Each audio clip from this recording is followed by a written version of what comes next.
Naoshima Island displays work from some of the world's most gifted architects, designers, and artists. The caliber of elite artisans in such a setting is unique to the world I was so privileged to have visited. Leading up to my Japan trip, I had developed extremely high expectations, in particular for Naoshima Island. Probably in a similar way a child builds up anticipation for Disneyland, I cannot say I acted much different at all. A precarious attitude, as typically one can become disappointed. Usually hype is not met with reality. In this one circumstance, my expectations were exceeded and something special occurred. I learned more about myself in a short 48 hours. Exploring Naoshima Island felt to me as though I had stepped into my own mind, as though I was exploring a physical construct of the space within my head. I am sure a few people out there can empathize. I wonder who they are and what they create. I suppose this feeling was validating. I felt understood and at peace with my thoughts, allowing me to become unguarded and playfully innocent, absorbing everything I encountered through a childlike perspective. This trip intended to remedy my idle mind and senses, stimulated on a level necessary to inspire me. It was a trip worth taking. Lodging in a Tadao Ando environment for the first time sent me slipping rapidly into his ethos, something like a dream. Leaving Burness House Park to dine close by in Burness House Museum meant that the exhibition was accessible by night. In the quiet of the evening, accompanied by my highly inquisitive 9-year-old son Enzo sporting his new Karashiki denim bow tie, we roamed the exhibits. Rooms purposely built for artworks were art themselves, a prelude for what was to come the next day in Kaichu Museum.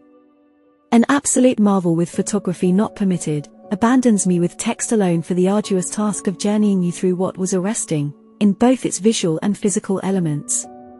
Kaichu was designed into the landscape, a subterranean collection of large seemingly basic shapes from a plan view, inlaid to the earth.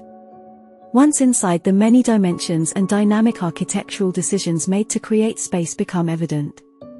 Surprised by the amount of natural light as it brightens the smooth grey concrete, and illuminates walking paths.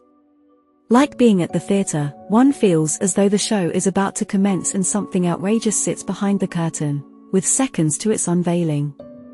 With this anticipation building, you are fed slight reveals. As the curtain is an inch off the ground, Ando gives you a courtyard filled with rocks and a scenographic pathway, transforming visitors into design elements.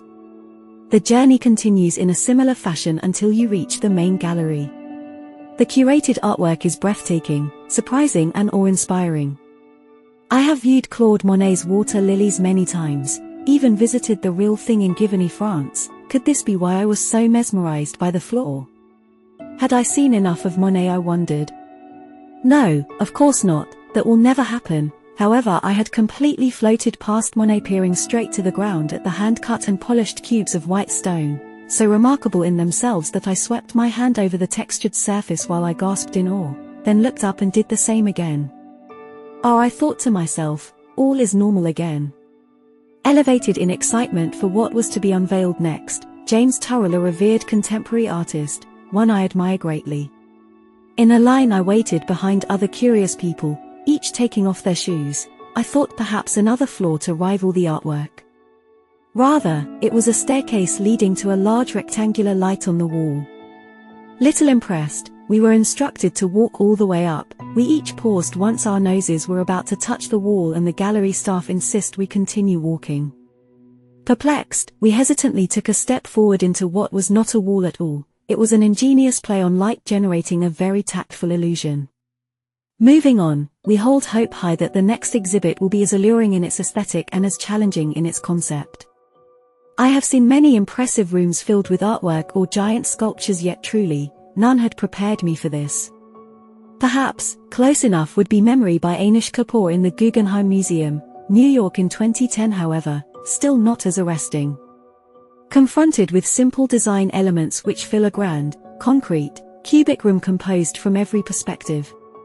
The adjustments in scale, material, color, shape, and composition were so precise and considered, one feels beckoned and surrenders in astonishment to time and place. It was as though everything I have ever learnt in the education and profession of art, design, and architecture was masterfully on display right before me and in its purest form. I think of the ancient Greco-Romans who used art to mimic the divine through the circle, the square and the triangle where perfection existed. I felt the divinity of my life's focus and pursuit in this room. I didn't want to leave, perhaps I have not. Like a tight muscle, my mind had been generously manipulated to release my inhibitions and to proceed with what I truly believe in. It is a prime example that architecture extends further than what the eye can see. It proves that orchestrated spaces, regardless of their level of construction, are as significant to the overall outcome of the built environment and impact on users. Spaces which possess sculpture to frame a view or that drew one into the landscape through curiosity, are architecture extending out its living system. Naoshima Island is a gift to humanity, and Kaichu, like the Pantheon in Rome or the Taj Mahal in Agra, will exist for future generations. Physical prowess, characteristic of public architecture, can distinguish the zeitgeist. It can make sense of a multi-layered system we all live in, a great responsibility upon a remarkable talent, of which only few architects possess and only few achieve.